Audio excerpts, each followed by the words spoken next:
part officiellement jeudi. Ah oui. Partir jeudi. Yay!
On est-tu prêt?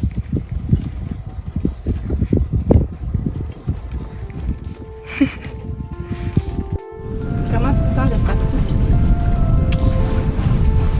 On dirait pas, hein? Ça fait déjà 2 semaines qu'on habite sur le bateau. C'est comme normal. Bon. Nous aussi, on a déjà passé par ici plein de fois. Ouais, c'est ça. Sûrement, mais qu'on ait dépassé le point qu'on n'a jamais dépassé.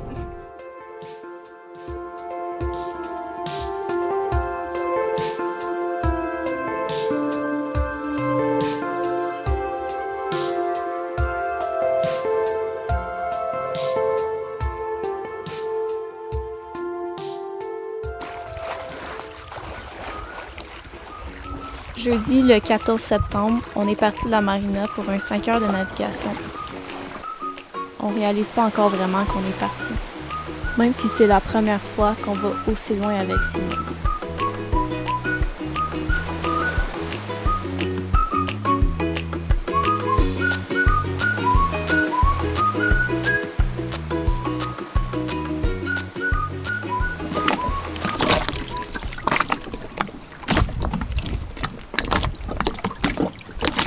On a oublié de remonter la ligne de pêche. Puis là, on pense qu'elle peut être pris dans les vis. C'est sûr.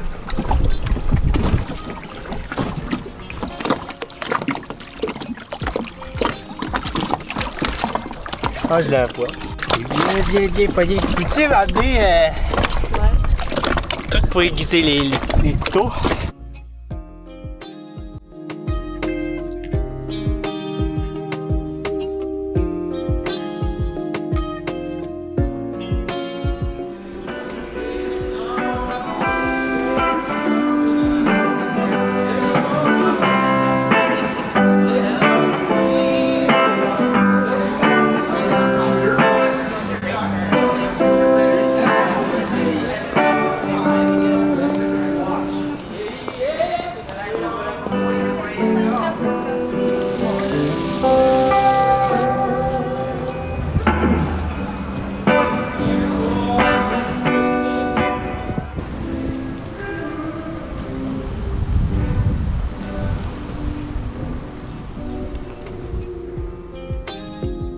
Où déjà?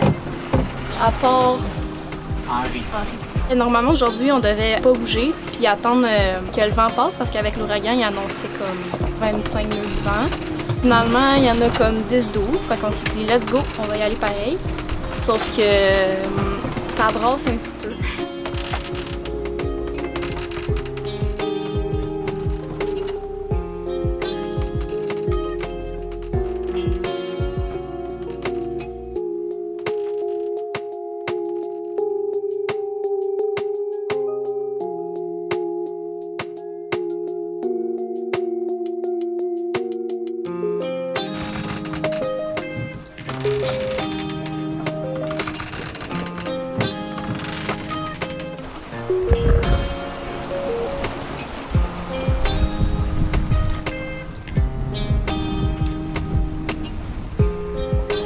Après 2-3 heures à se faire brasser, le vent s'est calmé. Finalement, on a eu 20 nœuds. On est arrivé à Port-Henri après 6 heures de navigation.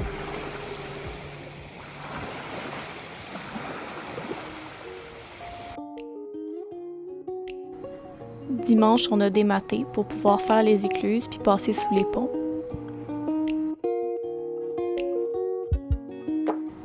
Après ça, les navigations passent pas mal moins vite.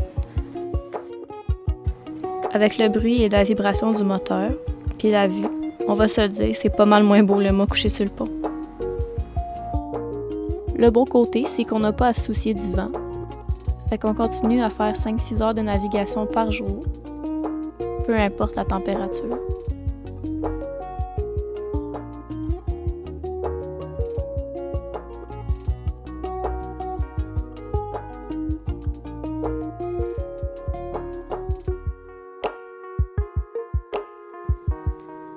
On a fait les écluses sur 4 jours. C'était stressant au début, mais une fois que t'en as fait 2-3, tu pognes la twist. C'est le fun les écluses parce que ça coupe les navigations. Puis en plus, c'est comme prendre l'ascenseur.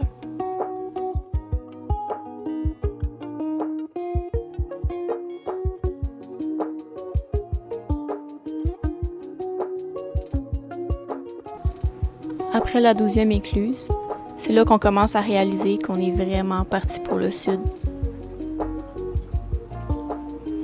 Puis après, t'arrives dans les grandes villes. Tu commences à croiser des plus gros bateaux. Il y a les courants, les marées. Puis c'est aussi là que les problèmes ont commencé.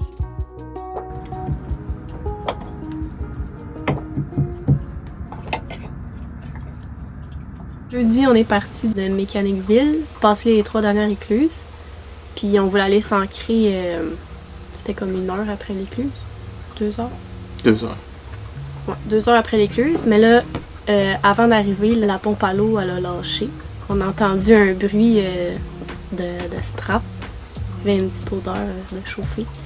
L'eau sortait plus en arrière, fait qu'on a arrêté ça là tout de suite. On a mis l'ancre, le temps qu'il essaie de regarder les dommages. Puis juste à côté, il y avait un petit quai gratuit que normalement c'est maximum 2 heures. Fait qu'on s'est mis là pour être plus en sécurité. Puis Seb, il a regardé le moteur. Les bearings de la pompe à l'eau, ils ont saisi. Fait que quand le moteur il faisait tourner la strap a juste glissé sur la poulie de la pompe à l'eau au lieu de. Elle a juste glissé, fait qu'elle a tout brûlé puis elle est partie en fumée. Heureusement, ça, je n'avais une de spare. Sauf qu'on n'avait pas une pompe de spare. Fait que il y avait un West Marine à genre 20 minutes de char. J'ai appelé first pour savoir si il y avait ça. Ils n'ont pas ça.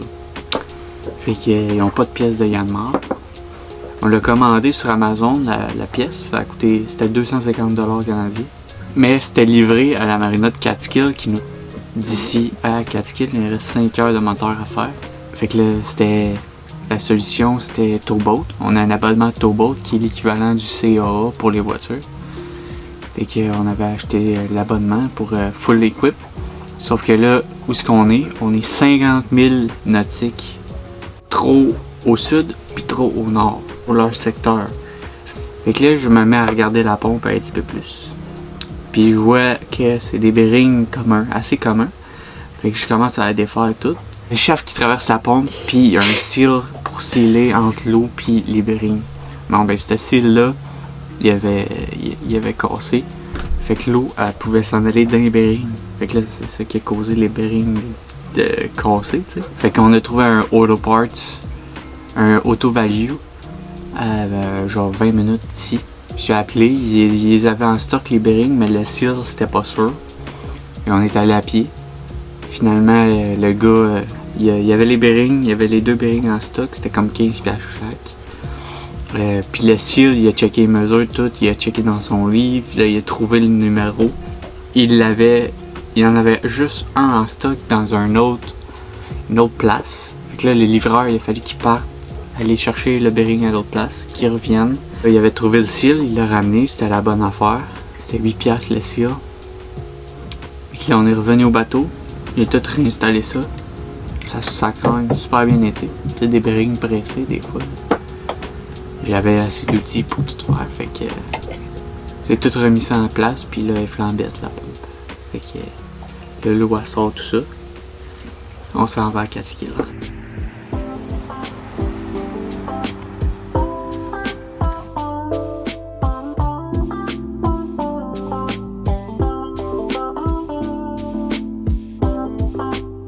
On est à Catskill depuis samedi. Là, on est jeudi. On est ici depuis samedi, puis dans le fond, on attendait de recevoir une pièce qu'on avait commandée pour pouvoir mettre le mât. Ça arrivait pas. Finalement, le site, ça a l'air comme un peu abandonné. Ils répondent pas quand on les appelle, ils répondent pas à nos courriels. Ça faisait plus d'une semaine qu'on avait commandé, puis ça avait toujours pas été envoyé. Fait que finalement, on a commandé sur un autre site. On a commandé avant-hier, puis c'est arrivé aujourd'hui. Fait qu'on est allé chercher la pièce, puis finalement, ça fit pas. Et ça, c'était référé aux dimensions des haubans, qui avaient l'air de la même... qui sont en fait de la même grosseur que le Patara, mais le ridoir du Patara est plus petit que celui des haubans. C'est le seul qui est plus petit que les autres, fait que la pièce fit pas. On va juste recommander une autre pièce, vu qu'on peut l'avoir en 2 jours, c'est pas si pire. Sauf que la marina ici, ils mettent pas les mâts la fin de semaine, fait que même si on le reçoit comme demain ou samedi, on pourrait pas remettre le mât avant le lundi.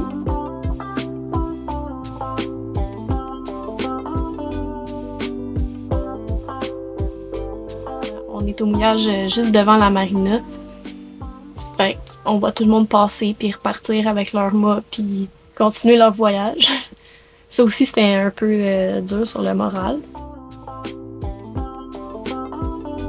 C'est ça aussi quand que tu voyages avec un vieux bateau. Notre bateau, c'est un 1974. C'était sûr qu'on allait avoir des péripéties comme ça. C'était sûr qu'il allait avoir des bris ou des pièces à changer parce que justement le bateau est vieux. Puis même si on a refait beaucoup dessus, on n'a pas tout changé non plus nécessairement. Fait qu'on était prêt à ça aussi, sauf que peut-être pas aussi tôt dans le voyage.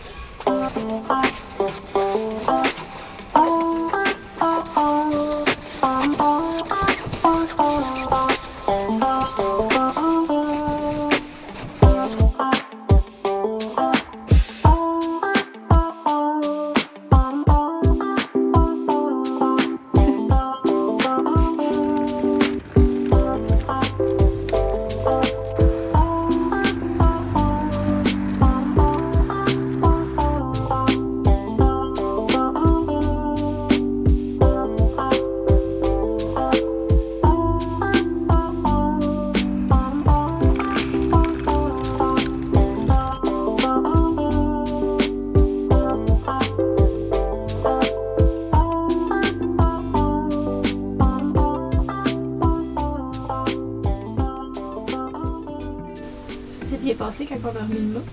C'est super bien passé. Parfait. Donc, on a remis le mât. On est rematé. Par exemple, on a eu des petits papins lors du rematage. Bien sûr,